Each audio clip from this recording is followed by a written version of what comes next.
Good day to you. Thank you for joining me today. Love is such a powerful force. The love of God is more powerful than hate. The love of God is more powerful than revenge. The love of God is much more powerful than bitterness and any other negative force that you might develop in your life. The love of God is much more powerful than that. And that's a good reason why in 1 Peter chapter 4, the Bible is talking about the love of God will cover a multitude of sins, because the love of God is much more powerful than sin itself. And it is because the love of God overcame the power of sin and that sent Jesus to the cross. It was the love of God and the love of his Father and the love for us, the love of God that took Jesus to the cross. And what an amazing thing. I don't know about you, but there are occasions in my life where I feel more vulnerable than other times. And sometimes those vulnerabilities are just in my head. And you think about things and then you become surprised at what you're thinking about. And then you emotionally, you may feel vulnerable. You might feel weaker. You might feel like something else is happening that is not in your control and you feel out of control. Well, I know it's just as easy for me to say to you today, we don't live by feelings, we live by faith. And actually we do. We live by faith in the love of God. It doesn't stop you from having a feeling of vulnerability. It doesn't stop you from feeling maybe a moment of weakness. And probably it's your own fault, because you allow your mind to think about things that you shouldn't be thinking about. And you think about things in a way that undermine the love of God in your life.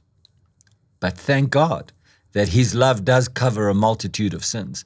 And if we just trust in his love for us, then that love allows us to have confidence that no matter what we're feeling, no matter what we're thinking, the love of God is greater than that. And when he said that God has given each of you a gift from his great variety of spiritual gifts, so use them well to serve one another, I tell you, God has certainly given us the ability to love each other. And that's the greatest gift that we can use to serve one another, is the gift of love. I know, especially if I've done something wrong, maybe I've let my wife down, maybe I've let somebody down, I didn't quite accomplish or achieve the thing that I said I would accomplish in the time frame, or maybe it wasn't in the right sort of spec or the right sort of delivery thing that I messed up on. I'm so grateful that the love of God is more powerful than my weakness or my lack of ability to perform on any given matter on any given day.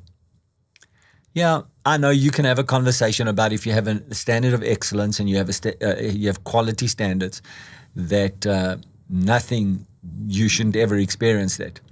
Well, that's just not human, because wherever there's a human being and wherever there are things that have been installed and run by human beings, there are things that can go wrong. Or should I say, things that just don't live up to full expectation of their specification of what they're supposed to do. I mean, aeroplanes need servicing. They even have things that go wrong in mid-flight, and then they have backup systems. I'm just trying to say to you that we have a backup system. We have a fail-proof system in the love of God. And whatever might be happening to you, whatever you might be experiencing in your day, in your home, in your life, you can count on the love of God. His love will cover you no matter what, no matter where, no matter what's going on. Count on the love of God. Thanks for joining me today. Have a blessed, glorious day. Amen.